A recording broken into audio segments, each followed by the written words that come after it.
The slave market of Drezna Prime was a cacophony of noise, desperation, and indifference.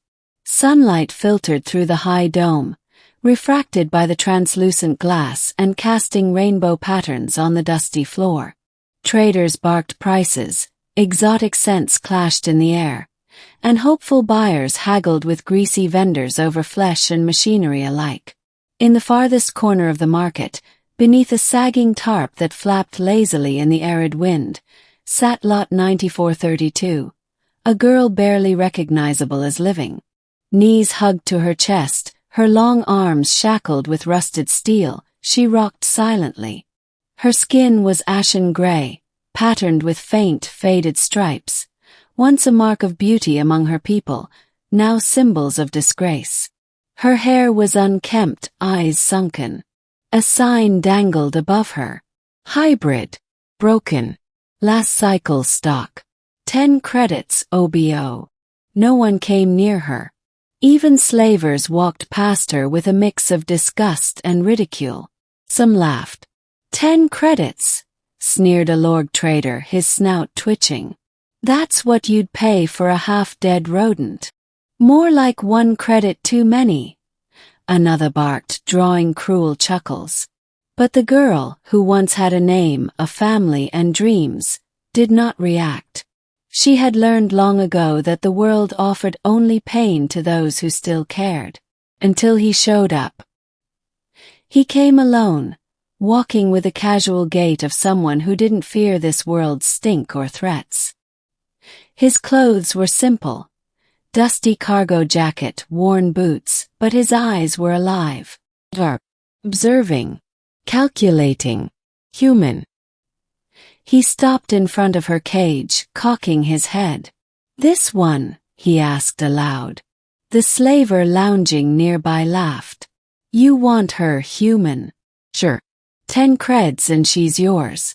Hell, I'll throw in a scrap blanket. The human stared at her a moment longer. What's wrong with her? She doesn't speak. Barely eats. Won't obey orders. Probably defective, the slaver said with a shrug. Some kinda hybrid. Part Nazari, part, who knows what. Name? No idea. Never gave one. The human pulled a coin chip from his pocket and flicked it to the slaver. 10 credits. I'll take her. No refunds, the slaver grinned. You break it, you bought it. The human knelt in front of the cage. Hey, he said softly. Can you hear me? She didn't lift her head. Name's Elias. I'm getting you out of here.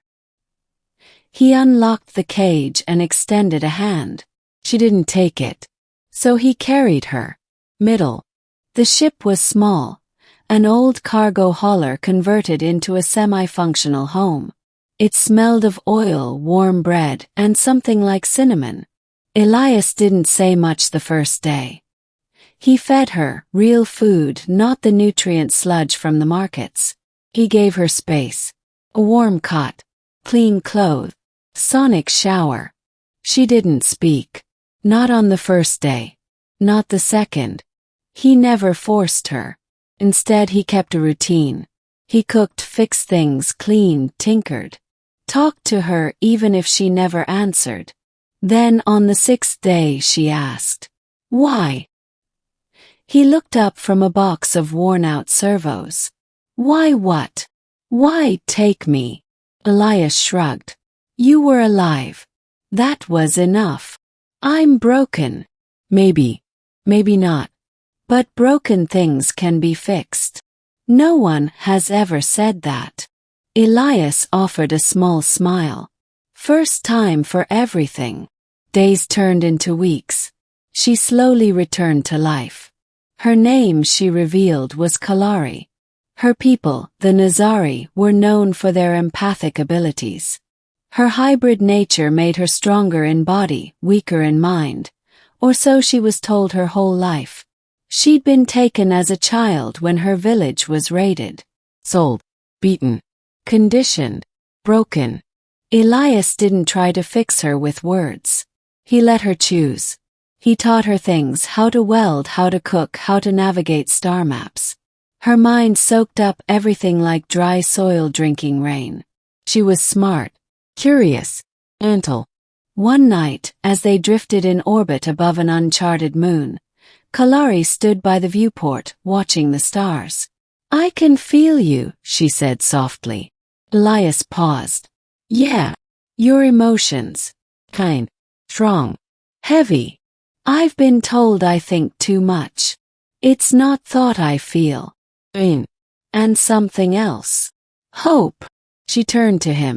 "Maybe." They took small jobs across the outer systems. Salvage runs, mechanical fixes, delivery contracts. Kaelari became indispensable. She knew how to calm angry clients with just a few words, how to diagnose power fluctuations with a touch. She was still quiet, but it was the silence of someone listening, not hiding. One day, on the desert moon of Valis, trouble found them. They were there to repair a terraforming drone for a local colony. Easy job, simple pay. Until a squad of mercs arrived. One of them a slaver Kaelari recognized. "Elias," she whispered, trembling. "I know him." The merc leader, a burly Varnak with cybernetic eyes, grinned. Well, that hybrid freak survived." Elias stepped forward. "She's under my protection." The Varnak snorted. "You paid 10 credits for her. You think that makes you her master? I'm not her master. I'm her friend. Touch her and I'll break you." Big words, human. Kaelari's heart pounded. She wanted to run, but Elias never flinched. Instead, he raised a hand and said calmly, "You've got 10 seconds to leave." They laughed. Until Elias moved.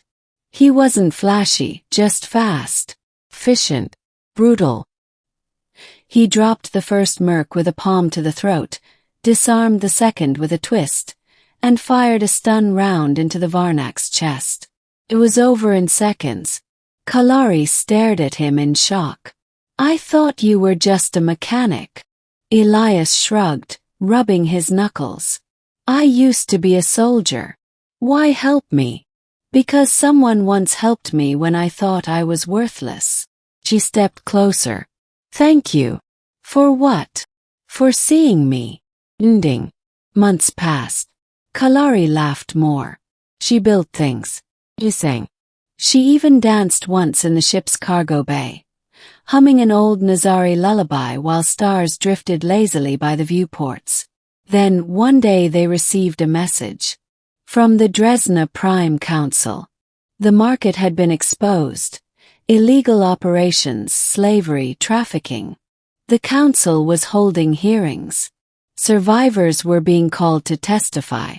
Kaelari froze when she saw the summons. "I can't," she whispered. "I can't go back there."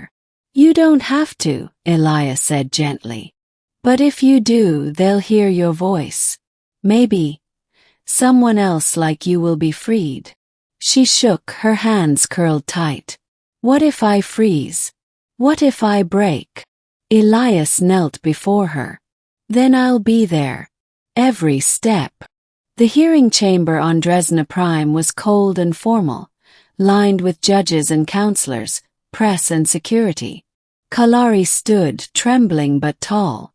She wore a simple outfit, clean, strong, hers. Not the rags of a slave. Not the chains of her past. "My name is Kaelari," she began. "I was sold for 10 credits. People laughed. They thought I had no worth." Silence blanketed the room. But a man saw me, not as a thing, not as broken, but as someone. He gave me shelter. He gave me dignity. He didn't save me. He reminded me how to save myself. A counselor leaned forward. "What would you have us do?" "Burn the market. Find the children who are still lost. And never again let any living soul be priced in credits." Her words rippled like thunder. The market was shut down. The slavers imprisoned. Her testimony helped free dozens of others. Back on the ship, Kaelari stood by the viewport once again, her fingers tracing constellations she now recognized. "You ever think about settling down?" she asked Elias. "Sometimes." "Where?" He glanced at her. "Wherever you are."